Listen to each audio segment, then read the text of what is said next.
मूर्तिकार सुहास जगदाळे यांनी साकारलं मुंबईच्या बाप्पांचं विसर्जनाच्या प्रथा, परंपरा आणि संस्कृतीचं हुबेहूब दर्शन. श्री गणेशाची सेवा करणाऱ्या साई गजमुख आर्ट स्टुडिओचा यंदाचा देखावा विशेष लक्षवेधी ठरला आहे. कारण यावर्षीचा देखावा थेट गणेशोत्सवाच्या पंढरीतून लालबागच्या परळ नगरीतून साकारण्यात आला आहे. शॉफ बिल्डिंग ऐतिहासिक परंपरा सन 1970च्या दशकात लोकमान्य टिळकांच्या प्रेरणेतून मुंबईत सार्वजनिक गणेशोत्सव मोठ्या भक्तिभावात साजरा होत आहे.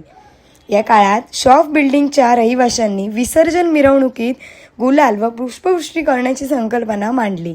ज्येष्ठ, श्रेष्ठ व अभ्यासू मंडळांच्या सहकार्याने ही परंपरा सुरू झाली. त्याचं दर्शन सुहास जगदाळे यांनी आपल्या कलाकृतीतून साकारलं आहे. Bureau report, Sindhuprabhat, Virar. कसं आम्ही दरवर्षी गेले 5 वर्ष आहे ना, आम्ही असं डेकोरेशन म्हणजे चलचित्राच्या रूपात करतो आणि दरवर्षी आम्ही पहिला त्या विषयाला म्हणजे 2-3 विषय घेतो, त्याच्यामध्ये एक फायनल करतो आणि त्याच्यामध्ये यावर्षी आम्हाला शॉप बिल्डिंगचा विषय घ्यायचा होता आणि परेलच्या महाराजाचा आणि अरुण दत्ते साहेबांचा घ्यायचा होता. तर ती आम्हाला सुचली आणि मग त्या पद्धतीने आम्ही सुरुवात केली कामाची.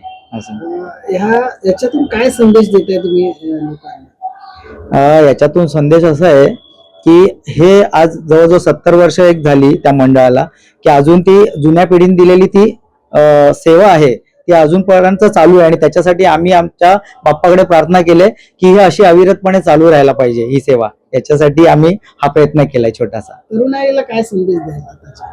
खरंच हे असं खूप जुन्या पिढीने चालू केलेलं आहे, त्या लोकांनी अजूनपर्यंत चालू ठेवलं, ही सर्वात मोठी गोष्ट आहे आणि आपण पण याच्यासाठी पुढाकार घेतला पाहिजे अशा गोष्टींसाठी.